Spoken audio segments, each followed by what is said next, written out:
Okay guys, welcome back to my channel. For today's video, pag-uusapan natin kung ano yung mga latest na mga cellphone today. Siyempre, andito yung mga promoter, kausapin natin. Sila yung mag-i-introduce sa inyo kung ano yung mga latest sa kanilang mga brand. Unang-una sa Samsung. Guys, sinang bahala sa inyo?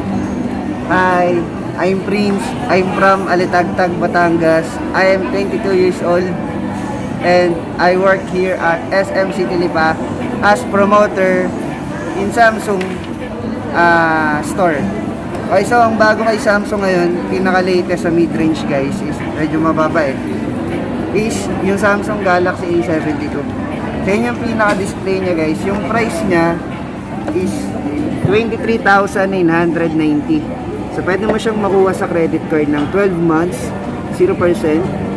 Then home credit, 0% din. 2 valid IDs lang for installment. So ano bang meron sa kanya? 256 GB yung internal memory niya. So napakalaki na nun. So hindi mo na kailangan ng extra memory card.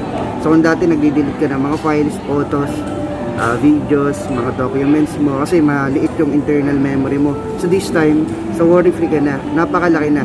256 GB. Then yung RAM, kung gamer ka naman, yung RAM nito is 8 GB na.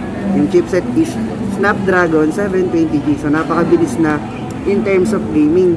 So kung battery naman yung iisipin mo kung gaano mo siya katagal magagamit, for the whole day magagamit mo na siya kasi naka 5,000 milliamp, 4.5 milliampere. Si A52 yung naka 5,000, 4,500 milliampere na siya. Then 25 watts super fast charging. So mapapansin mo, so yun apat yung camera niya sa back. So with the 64 megapixel yung pinaka main camera. So napakalinaw na, para ka ng professional para ka na naka-professional camera pag nag-take ka ng picture. Yes guys, Samsung Galaxy A72. Then sunod. Yan guys, so thank you kay Samsung. So next naman natin, from Oppo. Siyempre, hindi papahuli ang Oppo. Tanungin natin kung ang latest niya. Pasok. Ayun na, pasok Oppo. Yan, sige na. Yan, nahihiya po siya. Pasok. I-edit naman yun, sir. Hi guys, good morning to everyone. So my name is Lourdes Morales. Naka-assign po ako sa Presnet Store here at SM Lipa. So gusto ko lang i-introduce sa inyo kung anong merong latest kay Oppo. So si Oppo Reno 6C and Reno 6. So si Reno 6C, so tapos na po yung pre-order natin sa kanya. So, ma-avail nyo siya ng worth of 19,999. So, ano bang meron tayo kay Reno 6A? So, si Reno 6A po, naka 8GB RAM, then 128GB. At the same time po, yung RAM po niya na-expand po hanggang 13GB RAM na. So, hindi na po kayo magwo-worry na maglalag na yung phone nyo or masyadong hindi na kayo makakapag-download ng other application.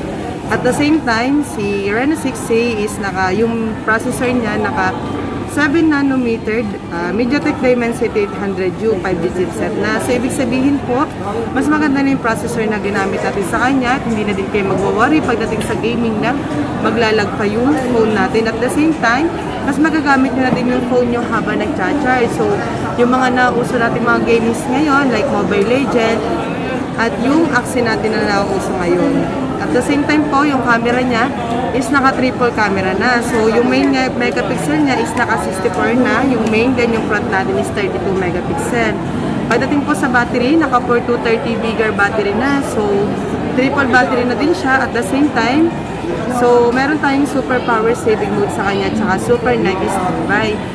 At the same time po, so yung unit natin, kung mapapansin nyo, mas magaan, mas malipis. So, kung nare-review din siya like sa mga commercial, like YouTube, Facebook, sa mga ganun po. So, sa mga gusto lang po mag-avail, like dito sa mga Lipa area, other area na gustong mamit yung ating unit, Reno 6A, so, pwede nyo po kaming puntahan dito sa SM Lipa, sa Presnet Store lang po. So, salamat guys. Thank you. Yan, thank you sa Oppo. Ayan guys, so next naman natin kakausapin ang latest from Realme. Yan, Realme. Pasok. Hi po, I'm RJ Brian Bernia from Presnet. Ako ang promoter ng Realme. Iyan natin yung Realme 8 5G. Si Realme 8 5G, siya ay may dynamic RAM expansion, 13GB RAM, 8128. Expandable siya hanggang 1TB. Plus yung kanya ay meron siyang tinatawag na copper liquid cooling system sa likod. Ibig sabihin nun, siya yung nag-absorb ng init natin ng phone para in case na gamitin natin siya naka-charge, gamitin natin siya na pangmatagalan, hindi siya sobrang mag-iinit. Plus natin yung kanyang processor na naka-Dimensity 700. Naka 90Hz siya, kaya napakaganda niyang gamitin sa gaming, lalong-lalo na sa mga gamer dito. Axio, CD, Wild Grip, at saka yung ating ML. At saka yung atin namang sa storage, pwede tayo mag-download ng mga hard files, hard documents, at hard movie. Pwede nating may improve natin yung ating sa mga documents about sa files, plus ano natin yung kanyang game processor. Yung game processor natin na Dimensity 700, ibig sabihin nun na abot na niya na yung hit ni Snapdragon 735G, yun yung katumbas niya. Plus natin yung kanyang yung sa kanyang camera. Ang kanyang camera naka 48 megapixel pero with AI naman yun kaya napakalinaw. At yung kanyang sa 5G connection, in case na magkakaroon tayo ng 5G coverage, pwedeng dalawang SIM yung ilagay natin siya na 5G connection at magpa-process yun ng maayos. Lang. Teka lang. O, ayan guys. So, salamat kay RJ, siya yung promoter ng Realme. Thank you sa kanyang mga information. Sana, sa lahat ng mga gustong bumili, ayan guys. Bago kayo bumili, panoorin niyo muna itong video na to.